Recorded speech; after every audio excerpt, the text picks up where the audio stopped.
Bonjour, je m'appelle David Gaillardeau, je suis français, je suis originaire de Perpignan et je vis à Liège en Belgique depuis 14 ans maintenant. Française, Français, mes chers compatriotes, j'ai toujours rêvé de dire ça. Ceci est un message de soutien à Sophie Roser, candidate de la France insoumise pour les Français expatriés au Benelux. Il est tout particulièrement destiné à mes compatriotes résidant comme moi en Belgique, au Luxembourg et aux Pays-Bas. Il s'adresse également aux concitoyens ne s'étant pas déplacés hier, le 11 juin, pour le premier tour des élections législatives, dont je respecte le choix, mais à qui je souhaite de retrouver ou de trouver le chemin des urnes pour tordre le cou à l'évidence d'une assemblée générale écrasée hégémoniquement par la recycleuse oligarchique Républicains en marche. Nous avons voté de façon anticipée le 4 juin à l'étranger, et Sophie est présente au second tour prévu le 18 juin pour nous les Français du Benelux. Nous les expatriés, quelles que soient nos origines, nos convictions et les raisons qui nous ont amenés à changer d'horizon, avons dans le cœur et les tripes un instantané du moment où nous avons quitté notre illustre pays, un parfum, l'odeur de la terre, des sourires et des larmes de revoir. Nous quittons la France sans la quitter des yeux. Nous désirons plus que tout qu'elle se porte bien et qu'elle rayonne par son humanisme. Nous partageons et représentons, que l'on en soit conscient ou pas, dans les pays qui nous accueillent, un ensemble de valeurs transmises intergénérationnellement et forgées depuis le siècle des Lumières jusqu'à aujourd'hui. Quelles que soient nos convictions politiques, nos trajectoires, nos trois piliers sont la liberté, l'égalité, la fraternité. Nous sommes, tout comme Sophie, ambassadeurs de notre patrie et de notre devise. Notre particularité, nous n'observons plus notre pays à travers le prisme étroit du lieu qui nous a vu grandir, mais dans son ensemble. En ce qui me concerne, les années passées à Liège ont ouvert ma perception du monde. Près du cœur de l'Europe, Bruxelles. En plus de mes origines espagnoles, j'ai consolidé mon sentiment d'être pleinement français et européen. Depuis ma majorité, j'ai toujours glissé un bulletin de vote socialiste jusqu'en 2012. J'observais Jean-Luc Mélenchon cette année-là avec sympathie, ne fût-ce déjà que pour nos origines méditerranéennes communes. Je l'ai rejoint en 2016 en choisissant d'adhérer au programme de la France insoumise, l'avenir en commun. Pourquoi ? Parce que je suis tout d'abord un partisan de l'avènement d'une 6ème République moderne, humaniste et sociale. C'est plus qu'une nécessité, c'est un devoir. Notre belle devise en dépend.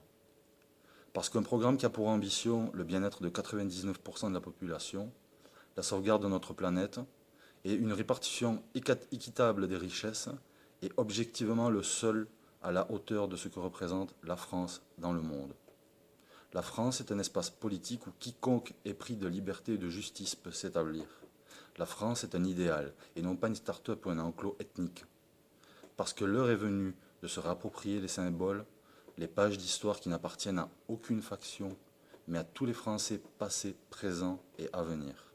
Parce qu'un terme galvaudé jusqu'à présent, confisqué par des politiques austères et génératrices d'une pauvreté toujours plus grande, est présent dans le programme L'Avenir en commun de façon légitime. Le progrès.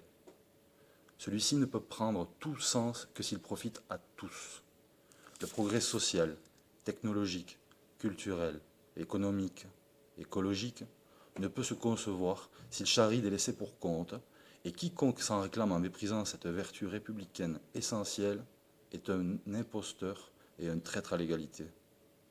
Hier soir, le 11 juin, les résultats du premier tour des législatives augurent une hégémonie de la République en marche, avec son cortège de perdants, issus des partis traditionnels et en voie d'extinction. Le tout au nom d'un progrès factice et réservé à une élite de la population. La France est incompatible avec l'hégémonie, l'injustice et le reniement. Nous aussi, chers compatriotes, de fait. L'émergence de la France insoumise et son programme résolument éco-socialiste et moderne portent enfin la promesse pour notre peuple et pour l'Europe d'une réappropriation sacrée, la politique, affaire de tous. Chers compatriotes expatriés, depuis 2012, nous avons le privilège de pouvoir choisir un député qui nous représente à l'Assemblée nationale. 75% des inscrits ne se sont pas déplacés aux urnes le 4 juin par méconnaissance de cette chance ou des intérêts peut-être. C'est pourtant pour nous le moyen de rester au cœur de notre pays malgré la distance. Sophie Roser, candidate dans la circonscription du Benelux pour la France insoumise, incarne le programme L'avenir en commun et s'est hissée au second tour à la force de ses convictions, de son travail sur le terrain et de son authenticité avec l'appui d'une équipe d'insoumis solide et réactive. Elle fait face au candidat de La République en marche, un clone en papier glacé de notre président fraîchement élu, dont le rôle va consister à sortir du placard, sur commande, pour voter les retours en arrière, la casse du Code du travail, les renoncements et les arrangements accommodables pour une poignée de nantis prévus par ce Giscard 2.0 qu'est Emmanuel Macron. Ne permettez pas cela et donnez votre voix à Sophie Roser. Elle sera la vôtre à l'Assemblée nationale sincèrement et simplement. Elle portera nos intérêts à tous sans distinction aucune et nous pouvons être au cœur de notre pays à travers elle. Françaises et Français du Benelux, à présent vous le savez, alors soyons des Rousseau, soyons des Voltaire et illuminons notre Assemblée nationale. Votons pour Sophie Roser, votons pour nous. L'insoumission est fille de la liberté que nous chérissons tous. Vive la 6e République et vive la France. À bientôt.